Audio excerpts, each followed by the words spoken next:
Baretna flimkien mulej, kelmtek imqatsa, fal-bwada li naqad, bil-ġisem tibnek maj. Fejn hemm l-imħabba, fejn hemm il-għaqda, hemm tammarin tmulej, hemm jintejx fil-ruħ. Dikni tennew mulej, qalbna ferħana, għax intaqatna l-kol u fdejtna b'ġismek ħaj. Fl-isem tal-Missier u tal-Iben u tal-Ispiritu Santu. Grazzja lilkom muslim minn Alla Missierna u Sidna Ġesu Kristu. Ħut il-eżiż illum qegħdin f'dan iż-żmien tal-Eid, f'din l-ottava tal-Eid, u fil-Vanġelu llum se niltaqgħu ma' Ġesu li niltaqa' ma' Marija ta' Magdala. U jgħidilha żommnix.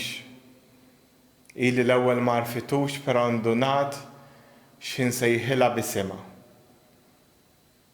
Ejja waħna li qegħdin nofru din il-qudiesa għal bżonn ta' Mojra u Tom u l-familja tagħhom, ejja issa nitħeġġu għal din il-laqgħa mal-mulej fil-kelma u fl-Ewkaristija.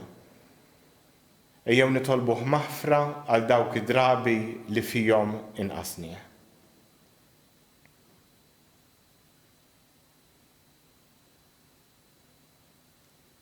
Mulej ħnina, Kristu ħnina, mulej ħnina.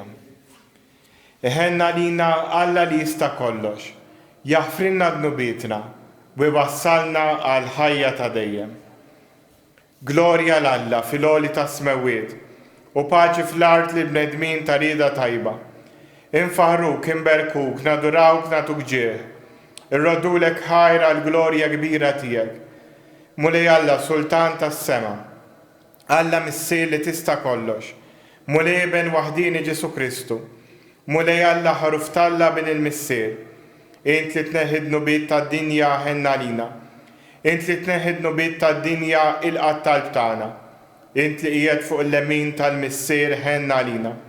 Għaliex int waħdek qaddis, int waħdek mulej, int waħdek il-għoli Ġesu Kristu, mal-Ispiritu Santu, fil-glorja tal-Missier Alla. Amen. Nitolbu. O Alla, inti salvajtna bil-misteru tal-Għid. Wettaq lil poplu tiegħek f'dan id-don qaddis biex issa li kiseb ħelsien sħiħ iħabbrek għal dik il-għena tas-sema u t-tama tiegħu qiegħda tferħu fuq l-art. Bibnek Ġesu Kristu Sidna li hu Alla u miegħek jgħix bisaltan flimkien mal-Ispiritu Santu għal dejjem ta' dejjem.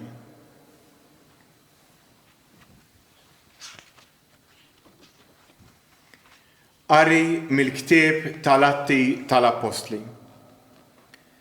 Narejt il-50, Pietru qal lin-nies tal-Ludija: ħajkun jaf fi żgur il-poplu kollu ta' Iżrael li dan Ġesu li jintom sallabtuh Alla għamlu mulej u Messija. Dan il-kliem li semgħu laqtilhom qalbhom u qalu lil Pietru u lill-Apostli l-oħra: L-aħwa, x'għandna x'nagħmlu aħna? U Pietru weġibhom: Indmu u jitgħammed kull wieħed minnkom fl-isem ta' Ġesu Kristu għal maħfra ta' dnubietkom. U intom tirċievu d-don tal-Ispiritu Santu.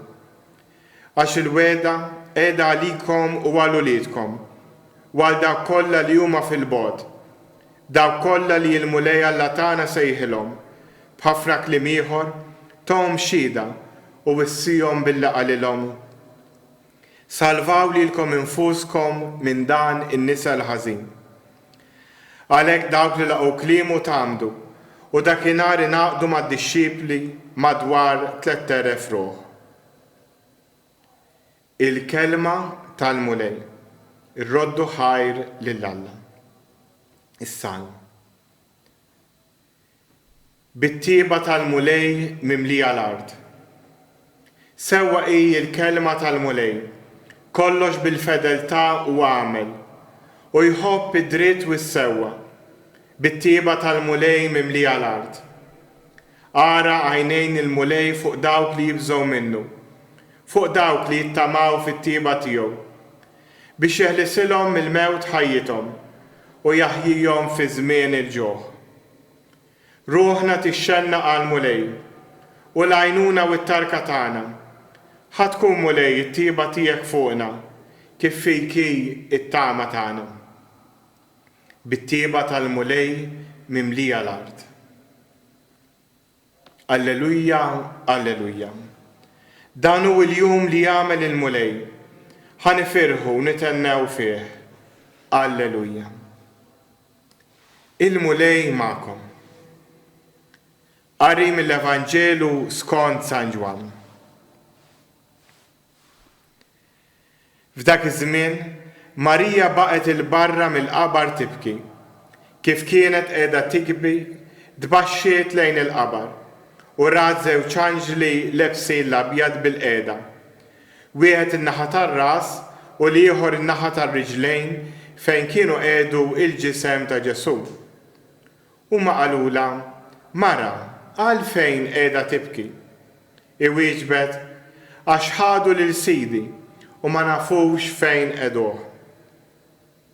Kif qalet hekk daret lura u rat lil Ġesu wieqaf, iżda ma ntebħitx li kien Ġesu. Ġesu qalilha, Mara, għalfejn qiegħda tibki? Lil min qiegħda tfittex? Iħasbet li kien il-ġardinaru qaltlu, Sinjur, jekk ħadtu int minn hawn, għejdli fejn qiegħdu u jiena nġibu lura. Ġesu sejħilha, Marjam. Idaret u qaltlu bil-ludi, Rabbuni, jiġifieri Mgħallem. Ġesu qalilha, Lażżomnix, għax għadni ma tlajtx għand il-missier. Imma mur għand ħuti u għejdilhom li se nitla' għand missieri u missierkom, Alla tiegħi u Alla tagħkom. Marija ta' Magdala marret għand id-dixxiepli u tagħthom l-aħbar. Rat lill-mulej u qaltilhom x'qalilha. Il-kelma tal-mulej, it-tifħir lilek Kristu. Hekk f'dawn il-ġranet, il-Vanġeli ikompli juruna l-esperjenza ta' Kristu mqajjem. U minn din l-esperjenza ta' Kristu wara l-passjoni u l-mewt tiegħu, nistgħu nifhmu wkoll l-esperjenza tagħna bħala nsara. Għax l-esperjenza tagħna hi bħal ta' dawn l-apostli. Ġesu mhux magħna fiżikament, però xi kultant jirrendi ruħu preżenti. Issa wara itluħ is-sema tal-mulej permezz tal-Ispirtu Santu. Però bħala struttura ta' esperjenza nistgħu narawha f'dawn il-personaġġi li jirnexxielhom jiltaqgħu ma' Ġesu wara l-qawmien tiegħu. Ekku illum il-Vanġelu jippreżentanna lil Marija ta' Magdala. X'għamlet din Marija? X'kienet l-esperjenza tagħha? Din kienet ħabiba ta' Ġesu u dan il-ħabib tagħha issa miet. U hi marret il-barra mill-qabar tibki. Il-qabar kien vojt. U Marija qiegħda tibki għax ħasbet li xi ħadd ħa lil Ġesu. U hawnhekk dak il-ħin jiġu żewġ anġli jgħidulha għalfejn qiegħda tibki, però hi rat u ħasbet il xi ħadd li kien il-ġardinar. Interpretazzjoni ħażina u marret fuqu u saqsitu qaltlu, Sidi, jekk intħattu int minn hawn, ejd li feqqettu ħanġibu lura. Din Marija tixtieq tagħti qima lil Ġesu, tagħti qima lil ġisem mejjed ta' Ġesu, tant li kienet tħobbu. Però dak li jħasbet il-ġardinar kien Ġesu stess. U l-istess jista' jiġri fil-ħajja tagħna. Nistgħu aħna xi kultant inkunu nfittxu lil Ġesu, inkunu nfittxuh anke f'affarijiet mejta, tgħiduli x'inhuma l-affarijiet mejta. Nistgħu nfittxu f'xi ċerimonja, nistgħu nfittxu f'xi rid, nistgħu nfittxu f'xi festa, nistgħu nfittxu nippretendi li ħansibu billi nagħmel xi ħaġa speċifika. Il-laqa mal-mulej dejjem tiġi meta irritu. U Ġesu jippreżenta ruħu taħt diversi forom. U xi drabi bħalma ġrala Marija aħna ma nindunawx bih. Però Marija imbagħad kellha ssejħa bisimha għalilha Mirjam. U xi kultant hawnhekk f'dawn il-mumenti aħna niltaqgħu ma' Alla. Meta jidħol fil-partikolar fl-intimità tal-qalb tagħna. U hawnhekk Marija tarfu. Marija nistgħu ngħidu kellha l-esperjenza ta' Alla. Din tista' tiġri wkoll lili u lilek fil-ħajja tagħna xi kultant ikun hemm mumenti li fihom inħossu lil mulej. Però Ġesu jgħidilha xi ħaġa la żżommnix għax għadni ma tlajtx għand il-missier. Tippruvax tippossedi din l-esperjenza. Tippruvax issa li ngħid li jien it-tawwala żejjed. U din tista' tkun waħda mit-tentazzjonijiet tagħna. Pereżempju kien hemm xi ħadd ikollu konverżjoni, jiġi jitlob f'din il-kappella ta' Pinu jew imur jitlob quddiem Ġesu sagramentat, jew forsi jkun x'imkien fil-kampanja u jħoss l-esperjenza ta' Alla. Ħaġa sabiħa idon. Però jista' jagħti il-fatt li mbagħad aħna nippruvaw nippossedu dik l-esperjenza. U pereżempju nibda niġi hawn ta' Pinu biex inħoss xi ħaġa. Jew mur quddiem Ġesu sagramentat biex inħoss xi ħaġa. Ma li nipprova nippossedi l-esperjenza ta' Alla nitlifha. Għax hemmhekk inkun infittex il-gost. Però l-esperjenza ta' Alla hi grazzja. U Marija tgħallimna din l-esperjenza ta' Ġesu u Marija x'qalilha la żżommnix. Tgħallimna li għandna nesperjenzaw dal-mumenti u mhux nippruvaw inkattruhom imma nżommuhom f'qalbna. Bħalma kienet tagħmel Omna Marija li kienet toss f'kollox f'qalbha. Dal-Vanġelu jgħallimna wkoll li din l-esperjenza tal-mulej mhix xi ħaġa tagħna, mhix xi ħaġa tagħna biss bħala persuna, imma twassalna biex imbagħad aħna mmorru nagħtu xhieda lill-oħrajn. Fil-fatt il-Vanġelu kif jagħlaq? Jagħlaq billi jgħidilha mura għand ħuti u jgħidilhom li ser nitla' għand missieri u missierkom. U jobdiet il-Ġesu u nistgħu ngħidu saret xhieda, saret xhud ta' din l-esperjenza ta' Alla. U l-istess aħna. Il-mulej sejħilna biex aħna wkoll inkunu xhieda tiegħu, biex inkunu l-melħ tal-art, biex inkunu id-dawl tad-dinja. Walhekk hija aħna li qegħdin ngħixu f'dan iż-żmien partikolari, dan iż-żmien tal-għid li qegħdin niċċelebraw, dan iż-żmien fejn aħna ħafna minna mogħluqin fid-djar tagħna permezz tal-coronavirus, ejjew aħna nitolbu l-mulej jagħtina l-qawwa l-ewwel nett il-grazzja li ntaqgħu miegħu u l-qawwa biex inkunu ta' xhieda għalih, xhieda fl-affarijiet iż-żgħar. Xhieda mal-familjari tagħna, xhieda mal dak li forsi jġibilna l-ikel, xhieda ma' dawk li jieħdu ħsiebna. U lekk jew naħolqu dan il-ħsieb tagħna billi anki noffru it-talbit tagħna l-mulej jew npoġġu fuq l-artal it-talbiet kollha tagħna. Bħalma dal-ħobs u l-inbit ser jinbidlu fil-ġisem u d-dem ta' Kristu, ejjew nemmnu li t-talb li ser impoġġu il-mulej jibdlu fi grazzi għalina u għall-oħrajn. U lek jew impoġġu illum fuq dal-artal bħalma qegħdin nagħmlu f'da' żminijiet, il-dawk kollha li qegħdin jieħdu d-deċiżjonijiet mhux biss f'Malta imma fid-dinja kollha, il-mexxejja tal-pajjiżi, dawk responsabbli mis-saħħa, biex il-mulejja tihom l-erf biex jagħtu u jażlu l-aħjar deċiżjonijiet għal ġid tan-nies u mhux għal but ta' xi wħud. Nofrulek missier ħanin ukoll il-dawk kollha li qegħdin jieħdu ħsieb il-morda, mod speċjali t-tobba, in-nurses. Il-morda mod speċjali dawk li qegħdin imutu minħabba nuqqas ta' nifs f'roddi l-pandemija. Lil-morda l-oħra li qegħdin fl-isptarijiet waħossuhom beżżejn.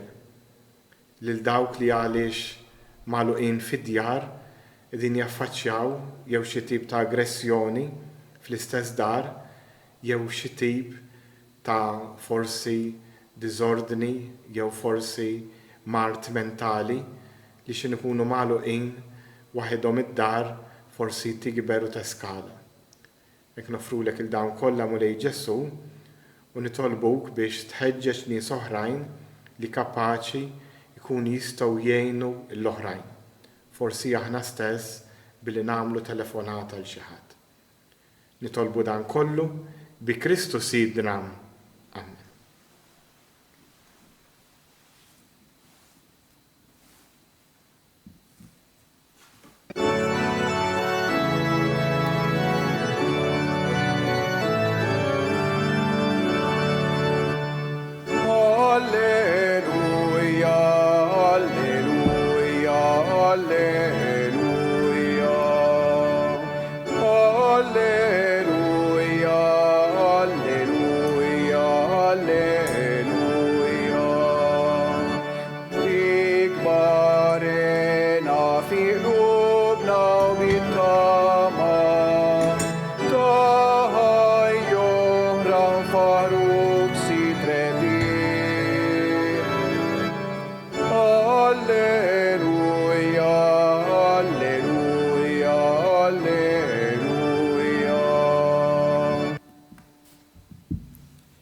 Tolbu tibri s-sagrifiċċju tiegħu tagħkom ikun joġob l-Alla l-Missier li jista' kollox. Jilqa' l-mulej minn idejk is-sagrifiċċju għat-tifħir u l-glorja ta' ismu, għat-tiġijiet tagħna u tal-Knisja mqazza kollha tiegħu. Ħen mulej għall-familja tiegħek, wilqa' l-offerta li qiegħda tagħmillek, għatiha l-għajnuna u l-ħelsien tiegħek biex ma titlifx il-grazzi li qalet u tasal għall-lejna ta' dejjem fis-sema. Bi Kristu Sidna. Il-mulej ma'kom. Nerfgħu lubna l-fuq, fowhom lejn il-mulej. Nizzuħħar lill-mulej Alla tagħna, hekk sewwa u xira. Sewwa u xira tas-sew tajjeb u taġi tas-salvazzjoni tagħna. Li dejjem nistqarru l-glorja tiegħek iżda ferħ akbar inxandruha f'dan iż-żmien li fih ġie sagrifikat Kristu u l-ħaruf tal-Lejl tagħna. U l-ħaruf tas-sew li neħħad nubiet tad-dinja.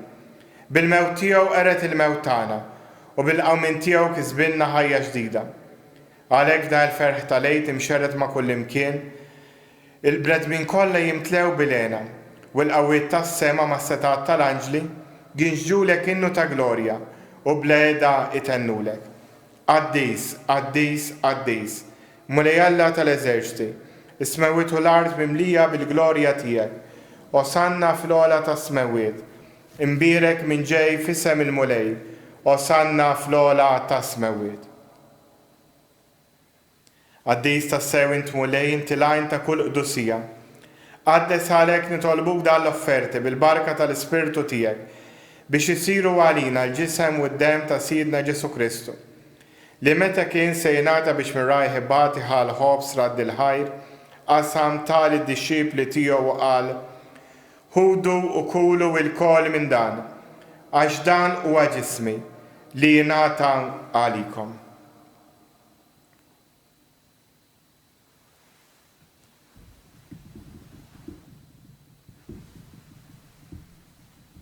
Ek ukoll wara li klaħa l-kalċ reġrat il-ħar tal-disċipli tiegħu qal, ħudu ixorbu minnu l-koll, għax dan huwa l-kalċ ta' demmi, tal-patt il-ġdid li jibqa' l dejjem, id-dem li xxerret għalikom u għal-bnedmin kollha għal-maħfra ta' dnubiet. Għamlu dan b'tifkira tiegħi.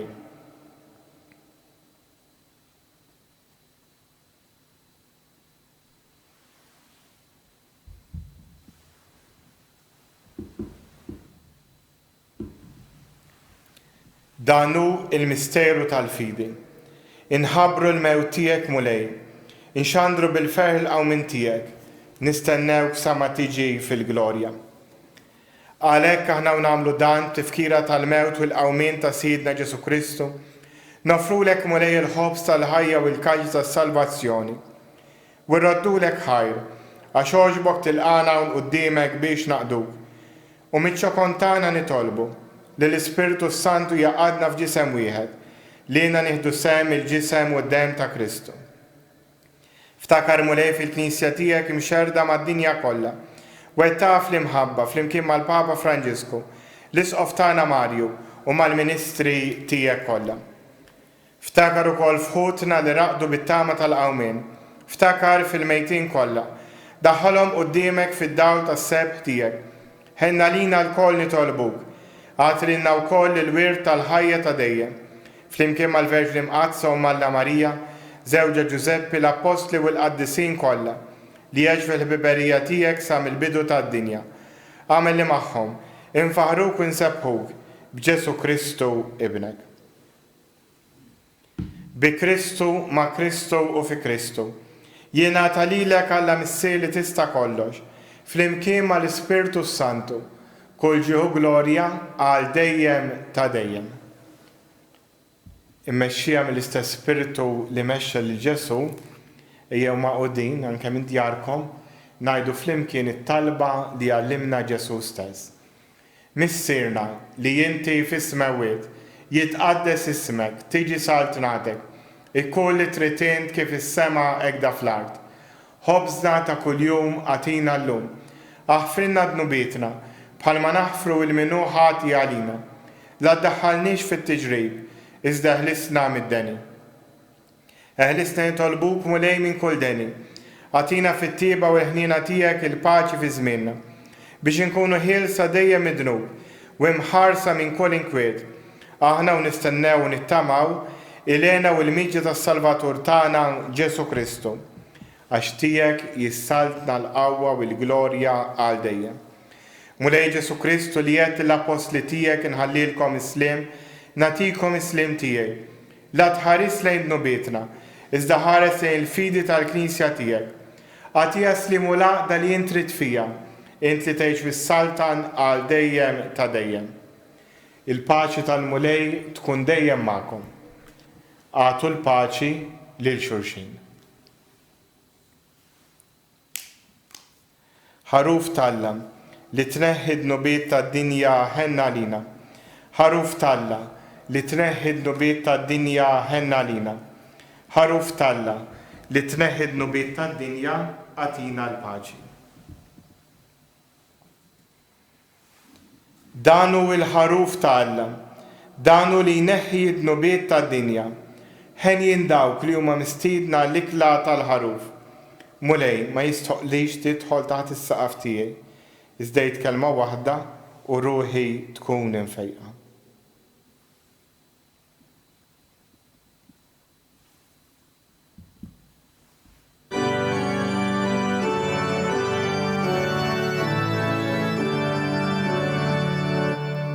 Kristu għamil mewt, Kristu jsalta l-ħaj,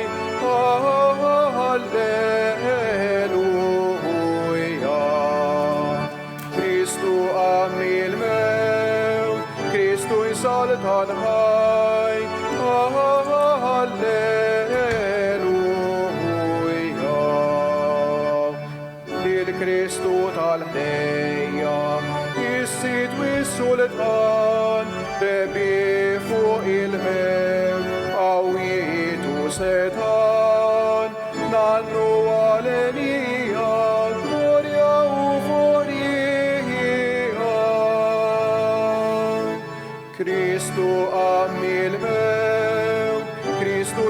soltan hai. Halleluja.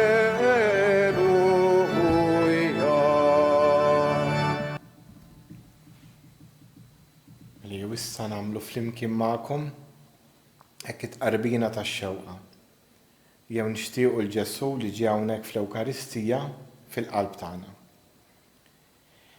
Ġesu, jiena nemmen li inti nsab tal-ħaq fis-sagrament tal-Ewkaristija. Irrid inħobbok fuq kollox u fuq kulħadd. Intaf li nixtieq nirċevik ġewwa fija. Imma ġala darba bħalissa ma nistax nilqek ġewwa fija sagramentalment, nitolbok tiġi fija spiritwalment. Ejja għandi Ġesu tiegħi biex jiena niġi għandek. Ħeġġiġni fl-imħabba għalik biex f'ħajti u f'mewti jien nemmen fik, nitma' fik u nibqa' nħobbok għal dejjem. Glorja l-Missier u l-Iben u l-Ispiritu Santu, kif kien mill-bidu issa u dejjem u jibqa' għal dejjem ta' dejjem. Amen. Glorja l-Missier u l-Iben u l-Ispiritu Santu, kif kien mill-bidu issa u dejjem u jibqa' għal dejjem ta' dejjem. Amen. Glorja l-Missier u l-Iben u l-Ispiritu Santu, kif kien mill-bidu issa u dejjem u jibqa' għal dejjem ta' dejjem. Amen. Nitolbu. O Alla li tista' kollox, intajt lill-familja tiegħek il-grazzi kollha tal-Magħmudija. Għati widen għat-talb tagħna u għamel li qlubna jitħejjew tajjeb biex ikun jistħoqilna lejna ta' dejjem. Bi Kristu Sidna, il-mulej ma'kom. U jberikkom Alla li jista' kollox, il-Missier, l-Iben u l-Ispiritu Santu. Imbirku il-mulej. Wejju s-sanduru lejn Omna Marija u nitolbu dik it-talba li talbitna minn din il-kappella. Slima lik Marija, bil-grazzja mimlija l-mulej miegħek. Imbirkinti fost in-nisa u mberek il-frott tal-ġuftieg Ġesu. Għaddisa Marija u Malla, tlabalina mid-imbin, issa u fis-sija tal-mewt tagħna. Slima lik Marija, bil-grazzja mimlija l-mulej miegħek.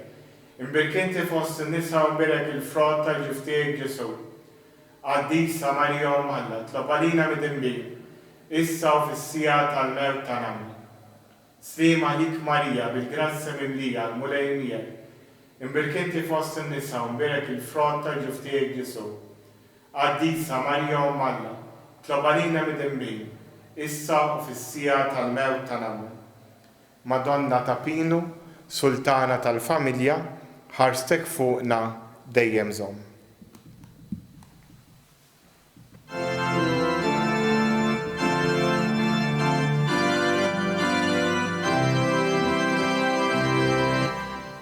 Il-maqdes ta' Pinu, il-firxet id-dija, li tixet jimħabtek, tana Marija.